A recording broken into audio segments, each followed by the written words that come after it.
fellow gardeners, it's almost my favorite time of the year. What time is that? Summer container season. Dawn here from Seasonal Designs. I garden in Wisconsin, Zone 5B. And those of you who know me know that I love to do summer containers, not only for myself, but for my clients. Today, I am going to be sharing some of my ideas and recipes with you so you can use them in your summer containers. Well, let's get this planting party started by taking a look at two of my favorite urns.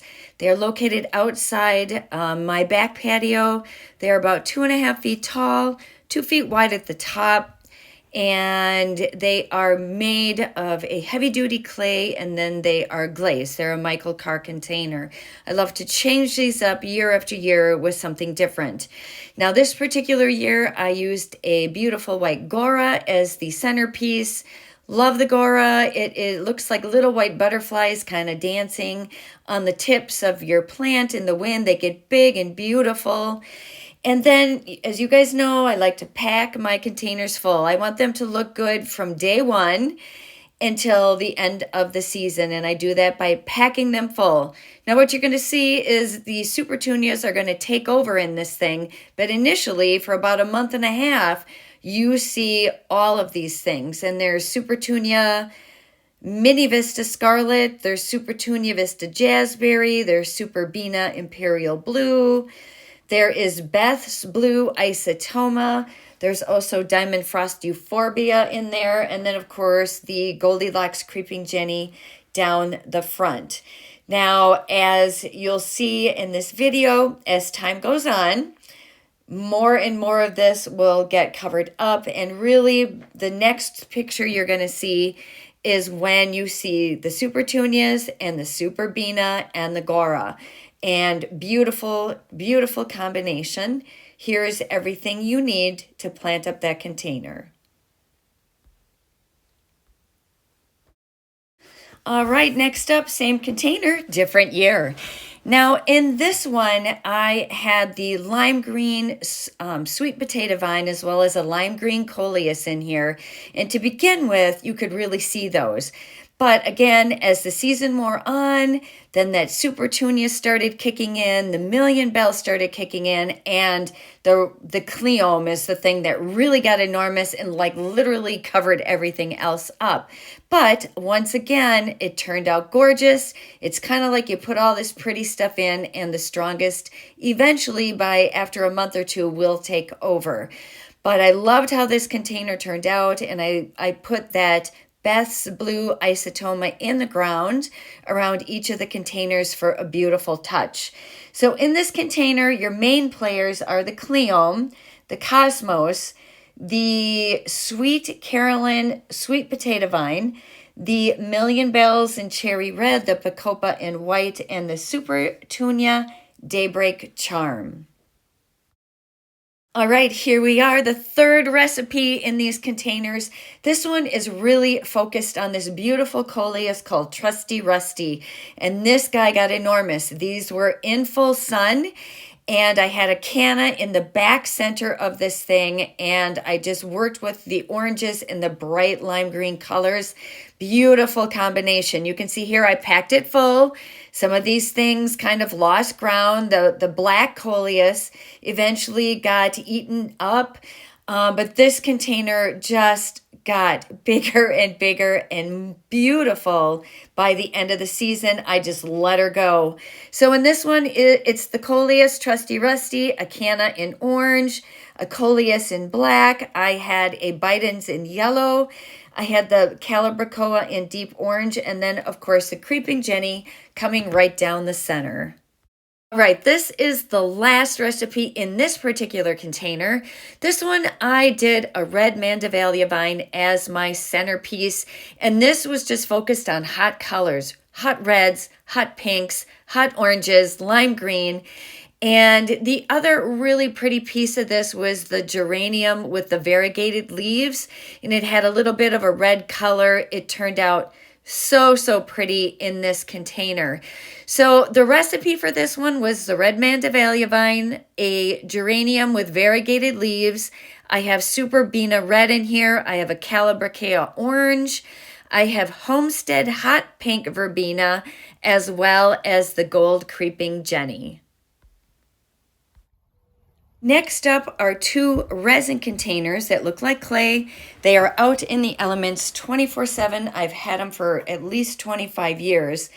This particular recipe starts with the purple fountain grass as the centerpiece, and I've added in the blue scavola, a petunia color rush pink star, white verbena, and a margarita lime sweet potato vine. Really a simple recipe, but quite beautiful. Same containers, different recipe, but repeating that purple fountain grass as the thriller. It's a beautiful plant for summer, but it also can take you through fall and even into winter. And then adding to that the Supertunia Royal Velvet, the Super Bells Cherry, and a white Bacopa. And of course, having that stand out against the background of that yellow Coreopsis there in the background really makes that container pop. Next up are my new planters. I call them my bird bath planters. They sit on about a 3.5 foot pedestal with these large, very large but shallow urns on top of them. And they flank the entry to my cutting garden and vegetable garden area. Love the way these turned out. I planted a lot of purples in here, starting with Superbena Imperial Blue, Superbena Stormburst. I have Salvia Velocity Blue here in the center. I also added a Scavola Indigo Touch. There's also Diamond Frost Euphorbia in here. There's also Crazy Tunia Black and White, and then some Creeping Jenny in gold. The other thing that I had in here, and you don't really see it right now, is there was Ageratum in violet, which was beautiful touch early on, but it did kind of get lost in this entire mix. But really simple, really pretty. These are my Savannah urns from Unique Stone, and they flank the entryway to the greenhouse. I also love using the sphere that I have in the center of these. It's like it was made for this container. Now, this particular recipe, I'm going to be honest, not a favorite of mine. I started with this caladium in the center called Tickle Me Pink, and it did not tickle me well at all. I was very disappointed with it. It pretty much was a no-show. Also in here was Sweet Alyssum White Knight, a Crazy Tunia called Bitter Lemon, a Calabricoa called Hot Rose, a Geranium Strawberry Sizzle, and then Sedum Lemon Coral. About midway through the season, the Sweet Alyssum did take over, thank goodness, because it saved these containers, but these were not a favorite recipe of mine, but I think it's good to include ones that maybe don't turn out exactly like you had hoped. Same urns, different recipe. This one turned out really well, except for my centerpiece, my Calicasia, which is Royal Hawaiian Maui Gold Calicasia. You can see how small it is here. Just planted these up, but those never really did what I expected them to do. They were supposed to grow 3 feet tall and kind of hover over this hot pink and lime green base of color.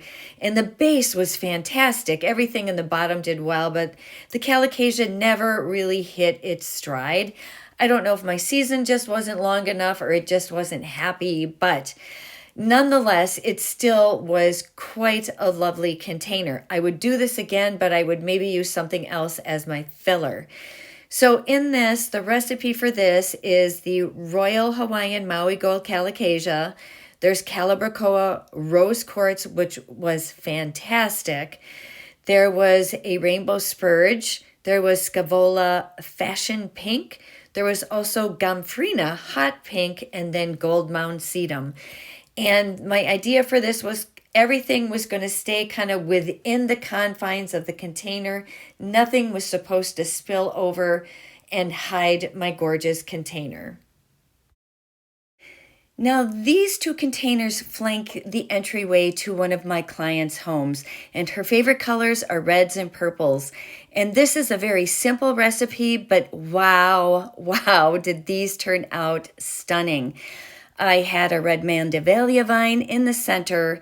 I added Scavola Indigo Touch, a Super Tunia Royal Velvet, and in the beginning, there was also a red geranium in here, which eventually got swallowed up by the Super Tunia, but it didn't matter because these were stunning.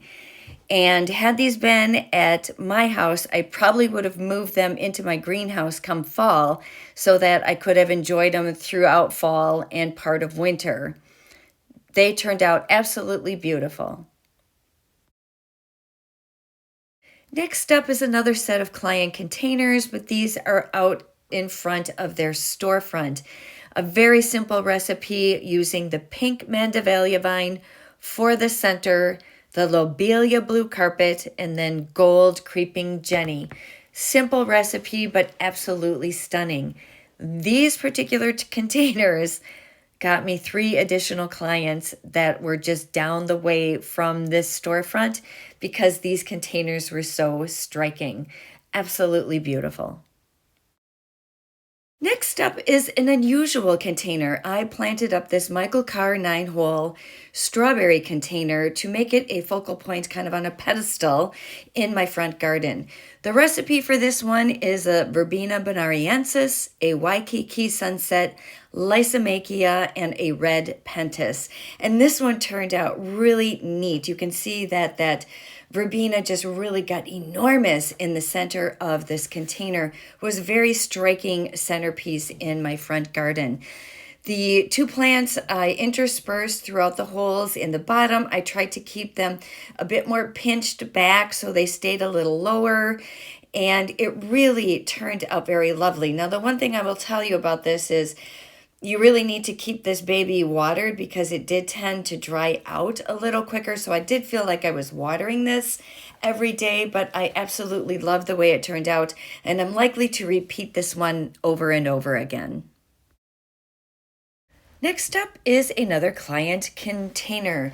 These were 2 large containers that flanked their entryway, and you'll notice the leaves of this Mandevalia vine are enormous. They got absolutely huge. In this container, the recipe is the pink Mandevalia vine, Million Bells in hot pink, a Scavola, as well as a creeping Jenny. And this container just was really lush and pretty right from the get-go. But as the season wore on, you are going to see that the Scavola, which is a really pretty purple color, really took over. The other thing my client wanted was she just wanted the Mandevalia vine to just kind of spill out as opposed to be tied up on a trellis. And so that's what we did, and it looked lovely. Next up is another client set of containers, and these were 2 really large baskets, which I thought were really neat looking, along with 6 hanging baskets, and she just wanted a lot of color. So we gave her a lot of color, starting with the Salvia Velocity Blue in the center, and then 2 Super Tunias, really red and royal velvet, Million Bells, Cabaret Pink Star, and then a Nemesia in yellow, Creeping Jenny again down the center. Sometimes the container really kind of steals the show or makes the show. And then this is the container I did for her the previous year. And sometimes the background really makes the container. Next set of client containers were 4 very large clay urns. My client really loved pinks and yellows, and so we chose a really pretty yellow Mandevalia in tree form, as well as Million Bells in hot pink, Lantana Superberry, and then a really pretty variegated Vinca. There were 4 of these containers that were in each corner of the in-ground pool, and by midsummer, they were just really lush and gorgeous. Let's briefly talk about containers, because sometimes you can really do anything in a container, but sometimes you might have a container that dictates or suggests your color scheme. For example, this container here with that pretty deep blue and that orangey rust color, you can see that in this one, I used a deep, dark, rich purple in this that really pulled that blue color. The following year, while I used some of the purples, I focused more on that orangey rust color. And then here again in this one, you can see I have that little orange calibrachoa, again, pulling the orange from this really cool container. Now this little container I thought was kind of moody. It has that deep dark black midnight lace sweet potato vine, which kind of pulled the dark color out of Gaze Delight Coleus. I added a red dragon wing begonia and then the Gora with a pink and white flower. Now this little container was pretty small, but it looked and acted really big with all of the flowers overflowing. In this container, there's a hot pink geranium, there's a verbena in hot pink, there's a million bells in purple, and of course that creeping Jenny in gold. Really simple, really pretty. Two things I want to talk about briefly. The first thing is how I plant my containers up. You guys know that I like to pack them full. I really want them to look as good as possible for my clients immediately after planting. And so typically I'm buying the larger size containers of annuals. They typically are a good size plant. Many times they have some blooms on them so that when I'm done planting, that container will look as good as possible. They also are quicker to have that really gorgeous, lush, full look in them. And just to give you an idea, the next picture I'm popping up is immediately after I planted one of my containers.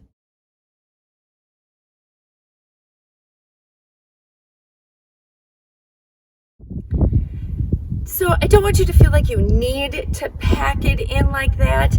You definitely can space them out according to the tag, but just know it is going to take a little bit longer for your pot to get that beautiful, lush look. The second thing I want to talk about is the soil you put in your containers. You do want to make sure you're using a good quality container mix or potting mix that is designed specifically for a container. Don't use garden soil and certainly don't dig it up out of the ground. I like to use a potting mix that has a little bit of a fertilizer in it, and that'll give me like the first month and a half or so. I don't have to worry about fertilizing. After that, I like to use Jack's Blossom Booster, and I'm pretty much doing it on every 2 to 3 week schedule.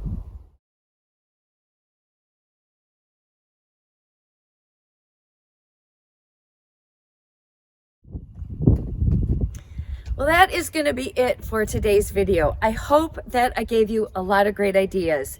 If you found this video helpful, I hope you'll consider subscribing to my channel as well as sharing my video.